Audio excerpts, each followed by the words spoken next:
Thank you very much, Tom Wally, and welcome everybody to Illuminate. It is so great to have you all here. It's good to see your jokes haven't improved much. Tom, still peddling all the same numbers. Hopefully they'll get better in person next time when we're all together. But welcome to Illuminate. Alan, how are you doing in Sydney? James, very good. I agree with you about the jokes. And how come we've got two Irishmen doing this, mate? Me and you. Do we need subtitles for the audience? Well, we're on a sophisticated platform, so hopefully they'll be able to sort that out, but I think we're pretty good. I've heard you speak many times. You're a great speaker, Alan. Thanks, Jake. Now, Alan, I've got lots. It's good. So I've got lots of questions to ask you, Alan, and I'm going to get straight into it because we've got a short time together, so I want to really maximize this. You and I are a long way from home, but the recovery is something I want to talk about first because it's actually getting very, very close, and it's looking more likely that we'll be able to get there very soon. So I'm keen to start off and hear a little bit about what things are looking like at Qantas and what's happening in the next 3 months. Yeah, JK, I mean, we're now seeing light at the end of the tunnel. When you compare it to this time last year, we didn't know if we would have an effective vaccine. We do. You compare this to 6 months ago, we didn't know how soon we were going to be living with the virus, and now every state is moving to living with it. And we have a reopening plan domestically and the start of a reopening plan internationally.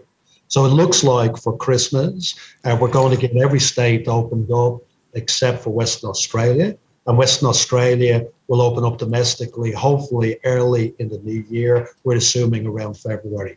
So we're now starting to plan to get back to 100% of a pre-COVID schedule domestically by January, and to be above that by the time we get Western Australia opened. And I think that's great news for domestic tourism, great news for the business traffic domestically, and great news for people wanting to visit family and friends, particularly over Christmas.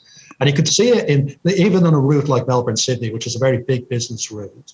I mean, we are down to 1 flight a day at the moment from 55 flights a day that the group had before COVID.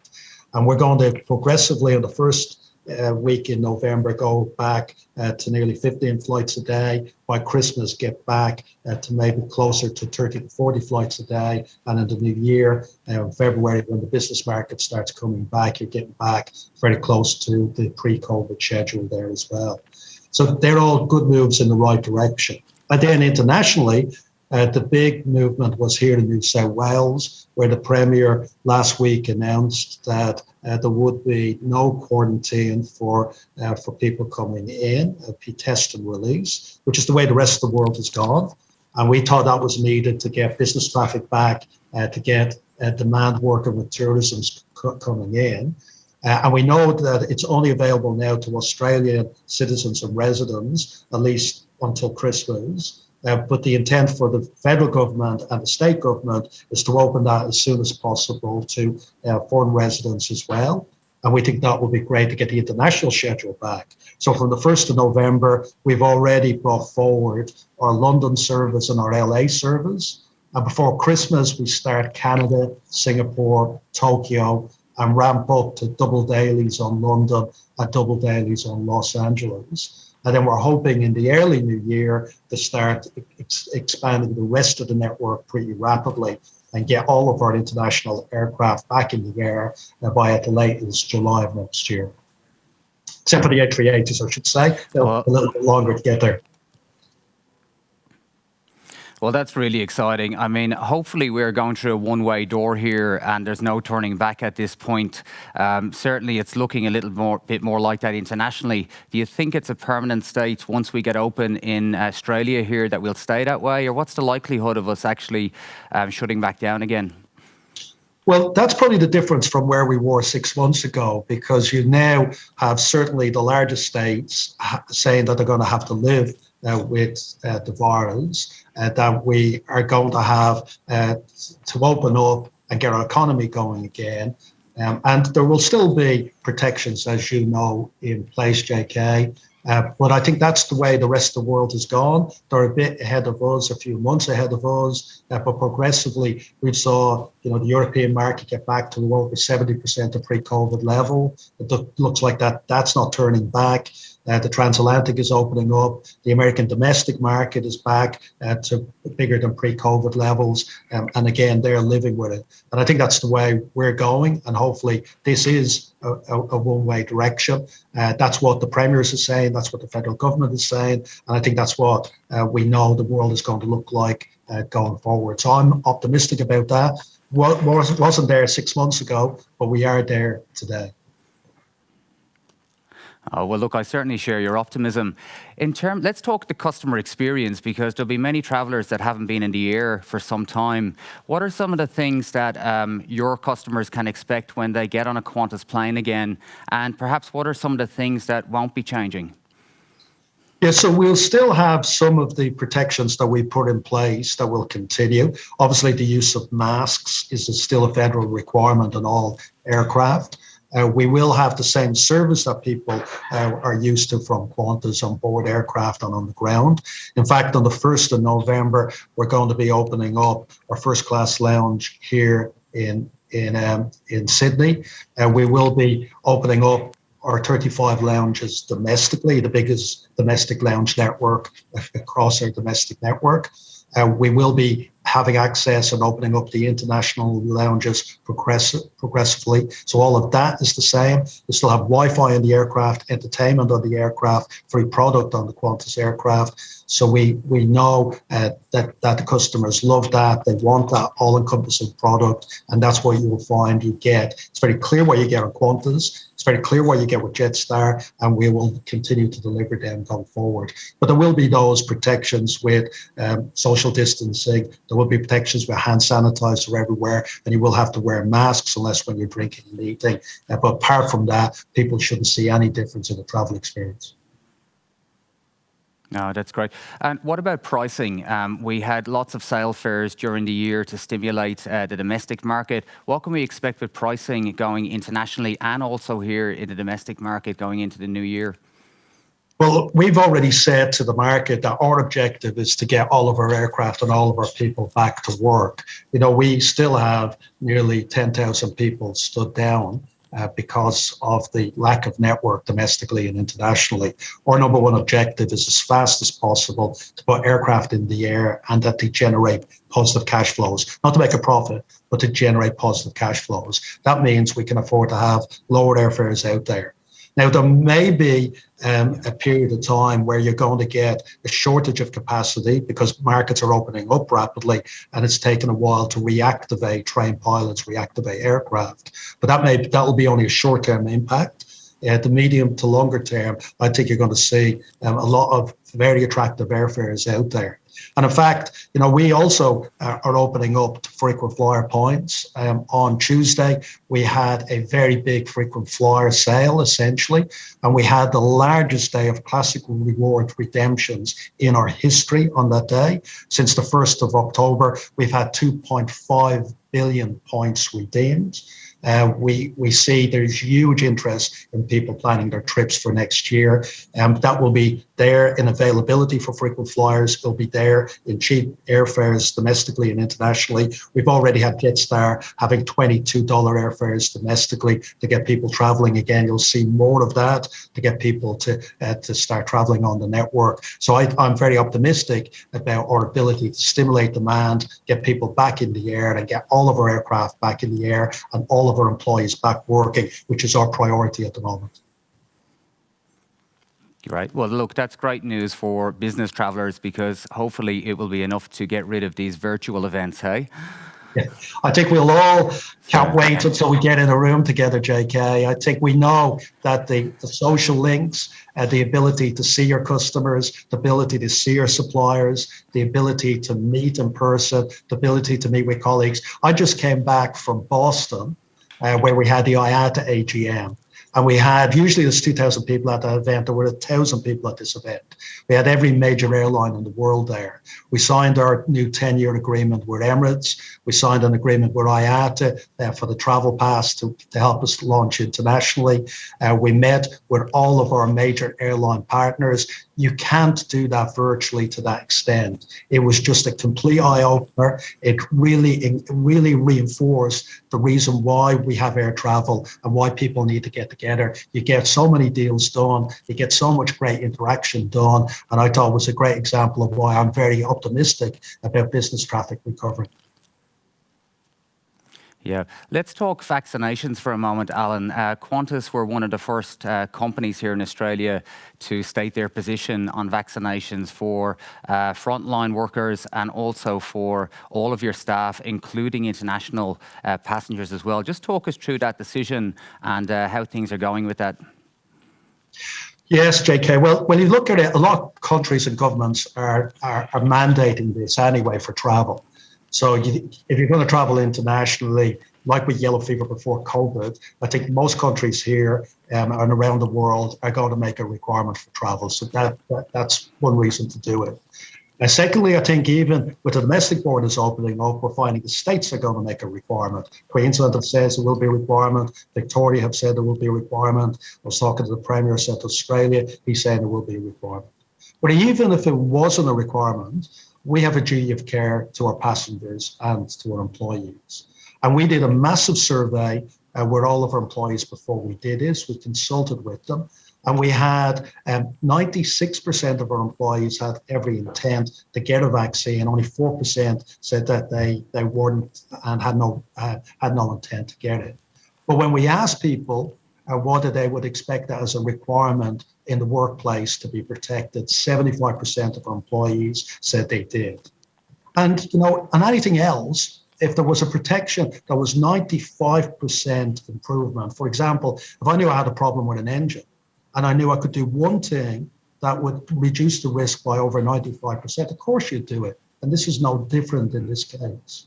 And the communities around Australia expect us to do this as well. We had a case, as you probably know, JK, of a flight going into Longreach, where I had the mayor of Longreach ringing me because there was a worry that a flight attendant may have had COVID, and talked about how devastating that would be to the regional community if that did occur. She ended up caught COVID after she was working, but that was still a concern for that local community. So we think we had an obligation to our customers, to our staff, and to our communities that we fly to ask our employees to do this. And as you said, JK, a lot of other companies now have followed. Virgin have followed since then, Rex have followed. So the entire aviation industry here in Australia has that as a requirement. A lot of the American carriers now are mandating it.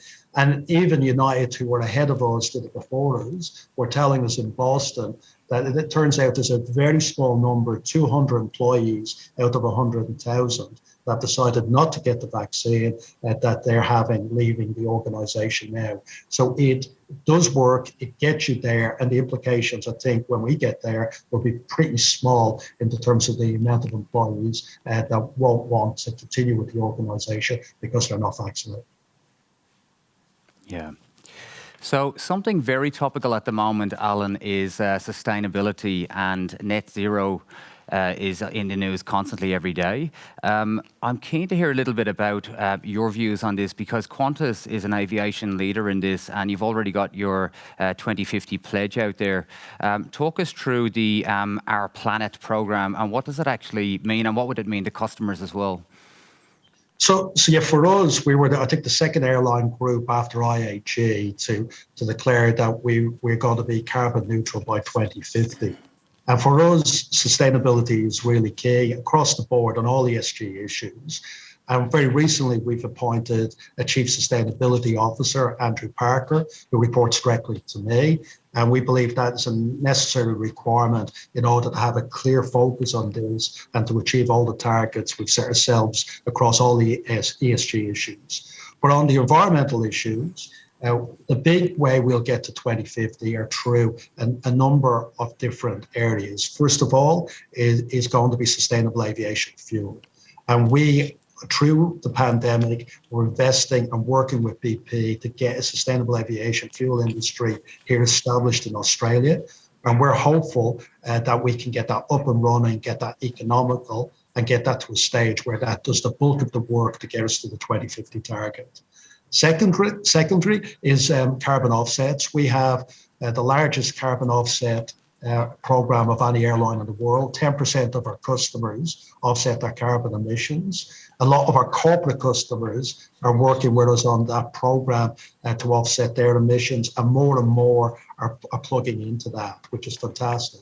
And these are really high quality programs. A lot of them are here in Australia. A lot of them are in the Indigenous communities, and a lot of them are having secondary benefits of helping things like the Great Barrier Reef. So we're very proud of that scheme, and we want to grow that scheme quite extensively. And we are encouraging all of our corporate customers to offset their carbon emissions using that scheme. And then thirdly, is in technology. We've started and have been working on a program to replace our entire domestic fleet. That program we call Winton, after the town we were created in. And that program has a very extensive requirement of the manufacturers to help us with sustainability going forward, whether it's sustainable aviation fuel or the technology to get it to a stage where it has a huge reduction in CO2 emissions, which new aircraft technology does. And we think the combination of all of them will get us to a 2050 target of net zero emissions, but we're also now working on a 2030 target and what that will be, because we think that's the next stage everybody needs to get to. So, Alan, I want to take you back for a moment to 2019. Now, that might sound like a very long time ago, just given the last few years. But you had a 10-year-old boy write to you by the name of Alex. Do you remember that letter that he sent you? I do, yes. I do. I mean, it got my attention straight away because he said a few things on a JK, which I read it out to my team. He says he's going to start up a new domestic airline. He figured that we flew to 55 destinations maybe at the time, and there were a few that we had missed, and he was going to operate them. He actually says he's the CEO. His sister, I think, was the head of customer service, and his best mate was the CFO. And he said a problem he has as CEO, he doesn't have much to do as CEO. And I said to my team, do you think I have the same problem? Am I sitting around doing nothing all the time? And they said, oh, we agree with it. And we invited him in here to this boardroom, and we had a meeting with him, and he was actually quite insightful. He had all these ideas of Project Sunrise. He said, because the flights are so long, his idea was to put live plants on the aircraft to have real oxygen coming out. And we thought, well, that's a great idea there. And he did a great tour of the organization and was giving advice to our engineers, advice to our product development people, advice to our network planners. He had a whole schedule of routes that he thought would work. He was that into the detail. It was, I thought, very insightful. I wish I was that passionate about aviation when I was 10 years old. And watch out, I think he'll be a CEO of Qantas one day, JK. Well, I remember that you took time to actually personally write back to him, because he did ask your advice on starting an airline. If you were to write back to him now with that letter, what message would you actually write back with? I'd say if I were you, I'd do another backup plan, which is start working for Qantas and come the CEO here one day. That's a lot better alternative than trying to start up an airline in Australia, I think. And watch what happens to the other airlines that have started up over the next few years. It'll be very insightful. Yeah, that's true. So, Alan, look, it's been great to chat to you. Just closing off, any learnings for Qantas? If you had your time over again over the last few years, would you do anything differently? I think one of the things I said to people all the way through this, and I use a great Teddy Roosevelt quote, which he said, at the time of decisions, the best thing you can do is the right thing. The next best thing you can do is the wrong thing. The worst thing you can do is nothing. And I think actually over the last 18 months, more so than ever, we've just done things, made them happen, and if they weren't working, fixing them afterwards. So actually, I don't think of all the major things that we've done, I regret a single one of them, because I think it set Qantas up really well for the future. We did all the short-term things we needed to do in order to get the airline positioned to survive this. We had to make some terrible decisions, like make 9,500 people redundant. I wish I could have avoided that. But when you look back on it, there was no way we could have avoided it, because the company is going to take a while to come out of this. We're going to have to repair the damage that was done during COVID. We lost 20 billion in revenue. We've made $2.5 billion on average loss each year for the last 2 years. We've borrowed over $2.8 billion that we're going to have to pay back. And to do that, we had to make that restructure. If there was a way of avoiding it, and I'd wreck my brains on the JK to try and figure out how we didn't have to make as many people redundant, I would have avoided it. But unfortunately, I think it was necessary, and it's necessary to make sure that we can grow in the future, do Project Sunrise, replace our domestic fleet, expand our product and services for the business community and the general community, and expand Jetstar across the board. We're very excited about those opportunities. It will lead Qantas into a better position in a number of years' time. But unfortunately, very tough decisions need to be made in order to position us well for the future. Well, Alan, thank you for joining us here at Illuminate, and we wish you and all of the team at Qantas all the best on the road ahead. Take care, and I look forward to speaking to you very soon. Thanks, JK. Catch up soon.